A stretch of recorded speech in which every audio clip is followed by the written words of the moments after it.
Yeah, just Swinay Mick here. Real quick video. This is Japanese made, Australian branded, as I understand it, Miriyama, and that's what it's got there.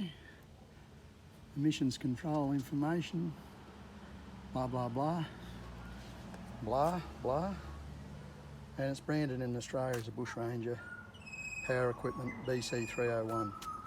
Straight head, so it's your professional 31cc, I think. Now, I'm only running one brush cut at the moment, so I'm just tossing up.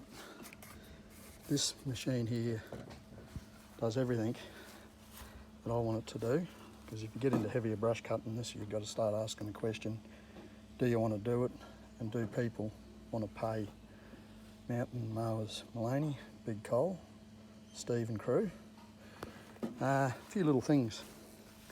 In these, there's a little spacer there that's a gasket between the carby and the inlet manifold. This little area here, you always want to make sure that those, because that do tend to pick up grass, and that's all part of your cooling for the engine, where the fan sucks it in and cools your engine. Also, a thing I do, because I do find that little one there comes loose a bit, so I don't actually even, but it's going nowhere, it can't go anywhere. So this morning I've put a plug in it. That's the first plug I've put in it in 18 months. It went back for its first service. I just run good quality oil. You use your Bush Ranger oil or castor oil. I run a castor oil. There's some semi-synthetic oil, and I sometimes will use the still synthetic, but either way, all of it's dear, expensive. The Bush Ranger oil is probably the best price without a doubt. I think it's a mineral oil still. But what I do here is that thing does come loose. It's no worries, it's never going to strip anything out or anything, plus that does not come off.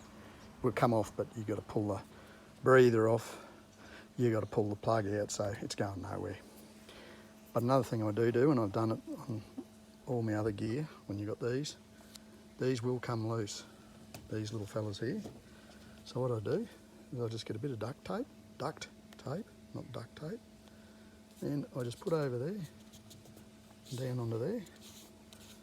Now, probably some people, one bloke said to me, was talking to one contractor, said, what have you got that for? You've lost the cap? I said, no mate, I've had these come undone, not on this particular machine, but they do come loose. I always check them. You get sick of nipping them up.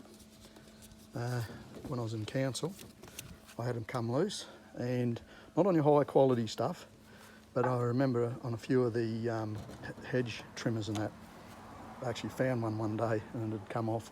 Well, I wasn't using it that particular day. I didn't do a lot of hedging on the council. I said to one of the boys, oh, you've lost this. What do you mean? And they looked at it, sitting in the back of the truck. Sure enough. But no, that's what I do. Just a little thing I thought I'd chase. That's my little, it's good size brush cutter. Your bull bar handlebars, I just always have it the same adjustment. Good quality fittings there. That's a real good quality fittings.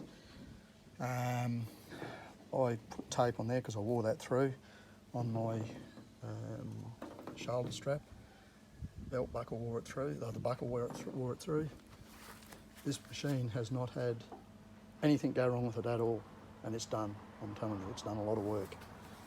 It's sometimes, yeah, I don't know how many hours it's done, but it's done a lot. I'll just give that a little degrees down this morning in there. Probably didn't come up that good.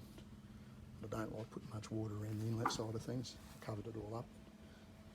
But I'm going to leave it at that. My probably 18 months to nearly 2 years review of this thing, and